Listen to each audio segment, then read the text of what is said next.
Welcome to God's Own TV. Almighty God will grant your request. Men have been charged not to abuse the word of God as written in Ephesians 5:22.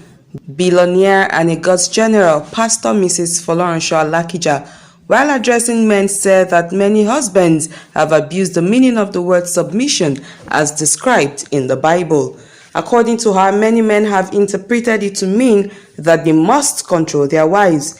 The businesswoman and the richest woman in Africa said the book of Ephesians 5:22 cannot be isolated from verses 21 and 25. She said couples must submit to each other. While quoting from the Bible, she stressed, submit to one another, and husbands to love their wives just as Christ loved the church.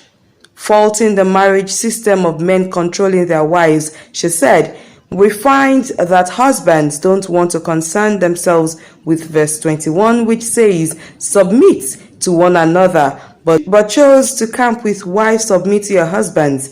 But they didn't go further down to go and read verses 25 and 26, which tell husbands more about what they are supposed to do. She said the verse 21 is often ignored and the verse 22 is more twisted to the desires of men. In her words, many husbands have used it as a control measure. That's not what it is meant for. In fact, it is for unity and not for control.